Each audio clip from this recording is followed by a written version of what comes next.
Hey, so today we're going to be talking about how to get more clients for your bookkeeping business.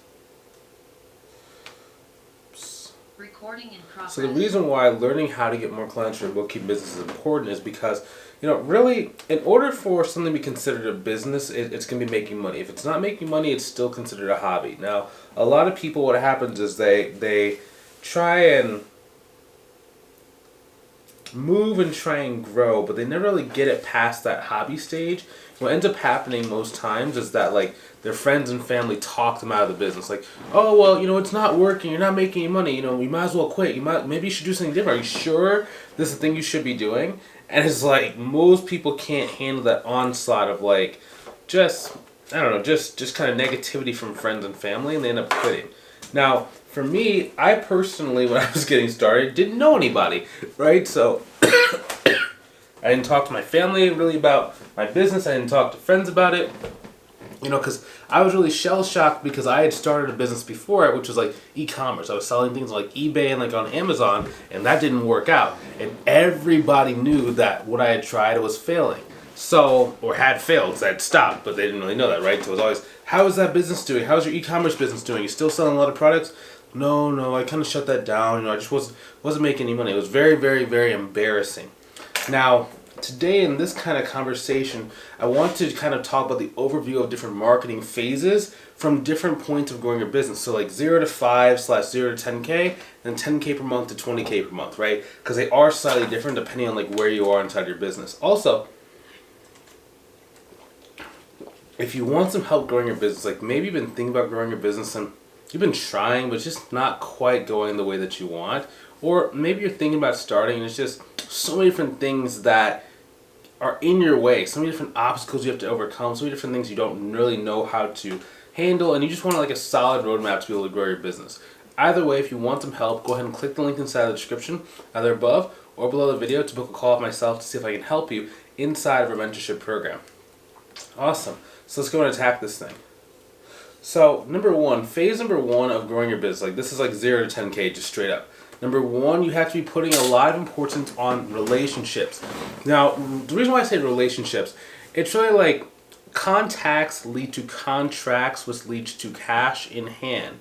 So the more people I know, the more money I'm going to make in 90% of cases in business. Especially if you're dealing with a business like ours where it's almost every single person on the planet needs it. Now there are some businesses that won't need it, right? If they're making $1 a year, they're not going to need your services. But almost all the 30.3 million businesses in the United States are going to need that service, right? So a couple different things. Since you've been living life, you probably have friends, family, acquaintances, old bosses, places you've worked where they could either refer work to you, or they could give client, or they can directly become a client. So really understanding, number one, how to utilize existing networks. So one of our students named Mike, now his claim to success was that he had been working different various jobs, both in the accounting field, outside the accounting field, for a number of years. And the first thing we did was he actually went back to one of his old jobs, kind of an IT kind of company, and basically had a number of clients they sent to him. So just by learning how to tap into that original market, the leads started coming to him. And since they came through referrals, they're more willing to pay his high price points, and they're very, very excited to actually get started and work with them. So it was a very, very it was a very rewarding type of activity to go back through, right? Because many people, they kind of feel they've been living life and maybe they don't have the life they want. But the life, you got to use the life you have to kind of create the life you want. That's one thing that I always wanted to do. So a big thing for me is when I was first getting started, I used all my remaining money that basically came from eBay and Amazon to really start building my bookkeeping business. Right, so I invested in courses, masterminds. I started dabbling with buying leads, started paying for LinkedIn premium services to make sure that I knew that I could really hit the ground running and give myself the best chance to kind of succeed, right? Next thing is again, continuing the existing networks, leveraging that. Really, the first step is to identify who are the business owners or who are potential referral partners. So on most social media platforms, you can actually go and click something that says download your data. When you download your data, it puts all of your contacts on a spreadsheet, which you can then organize. From there, you can start having conversations with all those people that either own a business or you think could refer clients to you. Now, once you have that list of people, I would just maybe go through each one of their profiles just to see kind of what's up? Do they have potential leads? Could they be a potential partner? And then start your outreach. Also, some things to know, like old clients, if you were like in a client type of job, if you were like, maybe reaching out to old employers that you work for, even if you don't know if they necessarily could utilize your help, maybe they can send you some referral, right? And just really start broadening out that search over time. But I'm always thinking about like, what is the closest to home, and then spread out, right? Because the closer someone is to you already, the easier it is to get them to want to work with you, because you don't need to objection handle. You don't need to convince. They already like you. So they're more predisposed to actually wanting to work with you. The next thing is to start using a social media presence, okay? So I like social media, and it's not that social media is like this magic place. It's just the fact that it's just the most convenient place to store contacts. Remember we said contacts lead to contracts, which lead to cash in hand, right? Because the only difference between the word contact and contract, the only difference is the letter R, which stands for relationships, right? So I just have to build my lead list long enough and then start building those relationships, so now I can start getting contract with these people. So I do that using Instagram, and I do that using LinkedIn. Now for me personally, I like LinkedIn. I used to be really big on Instagram, but Instagram has not treated me well over the last like 2-3 years, and like my Instagram accounts keep getting like disabled and stuff. So I am anti-Instagram.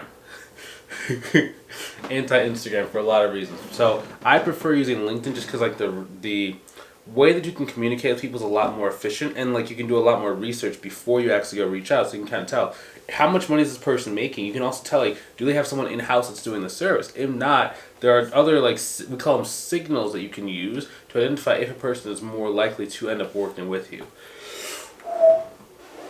Now, the reason why developing your online presence is also important is because once you've built your lead list up to a critical mass, that's like a significant portion of people. Generally for me, it's between about 750 to about 1,500 people. Then you can start doing stuff like posting, right? Where you're like maybe teaching, educating, adding value, giving tips, giving reasons why people should work with you. That's when those posts start working. Because until you have people who can see your post, if you're posting, it's just not going to get shown to multiple people. Like let's say you have like 300 people, like it's only going to get shown to like 5 to 10% of those people. So I mean, you might be, so we said 300, you might be getting seen by like 30 people. That's not really enough for you to be able to go and get clients, right? Because I'm assuming that a lot of these leads that you maybe have inside the 300 might not be fully qualified. Like they might be like friends and family, right? So you have to build that lead list large enough. Ideally, you're going to be shooting between 2,000 to 4,000 people accepting your LinkedIn connection request over the course of a year to really hit 6 figures. Ideally, it'd be a little bit less than that, probably about like 1,000, 1,500, because if you start getting clients for like 1,000, 2,000, 3,000 a month, you don't need quite as many clients. I'm just assuming that's kind of like worst case, it'll be about 2,000 people. Now, one thing that's very important when you're doing like your social media is you have to understand how to message people to get them to want to work with you, right? There's direct, there's indirect. Direct is like you send someone a connection request and you immediately go, hey, buy my stuff. It's like kind of like a buy or die mentality. Now, that rubs a lot of people the wrong way. Some people, they like it, right? They're very direct people, but most people are not going to buy from that. So you end up like just really like burning that list. So rather than you needing 2,000 people, you might need 20,000 people, right? How do I know this? Because one time when I first got started, I was doing like LinkedIn. I built up a profile. I had like 10,000 business owners. They're all like therapists. And I was really just shooting out, hey, do you want to work with me? Do you want to work with me? Do you want to work with me? Out of those 10,000 people on LinkedIn, I got 0 clients. 0 out of 10,000 LinkedIn connections. That's not like me sending out 10,000 connection requests. 10,000 people accepted my connection request who owned a business and ended up not working with me because I was doing the messaging wrong. So it's like that can waste so much time if you don't know what you're doing. Now, once I started switching things around, I started understanding messaging. That's when things got a lot clearer, right? And we have message scripts we give to the students inside of the actual program, so you don't have to wonder about like what to say. You can make sure you're giving yourself the highest likelihood and highest percentage chance of succeeding when it comes to messaging. A good example is actually one of our students named Audrey. So anytime that she wants to get clients, I was just telling someone this the other day, it's like anytime that she wants to get clients, and like she takes vacations a lot. Like she was on vacation pretty much the whole month of June and I think half of July. So I think it's like middle of July right now. So she should be coming back soon. I think it's July 18th as I record this video right now. And it's one of those things. It's like whenever she wants to go and get new leads, she just waits until like a major holiday, and then you can send a message to that lead list. It's like once you build it up, you can keep cycling through. When I say cycling through, like going back to the same people who might have told you no, who might not have been ready, and see if they are ready to actually moving forward. That's the biggest thing. If you can just do that, like I know this sounds very simple. I know it's like, Bryce, it can't be that easy. Like it just can't be that easy. Why this picture of Audrey? If you're watching the PowerPoint version. So there's two different versions going on. There's a PowerPoint, there's a talking head, right? So I like to film like anywhere between like 2 to 3 videos all at one time, just so I can like add a spin on it and stuff like that. So I know this stuff is simple. It doesn't make sense. What do you mean like Audrey can just send a message when people want to work there? What? It's like if you don't know what you're doing, you have to be complex.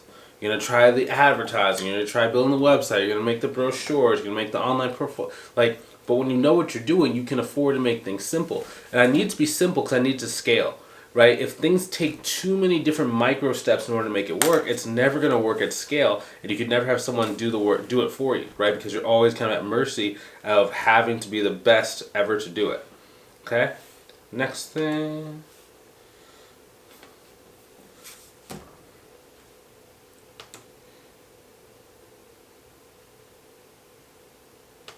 Recording stopped.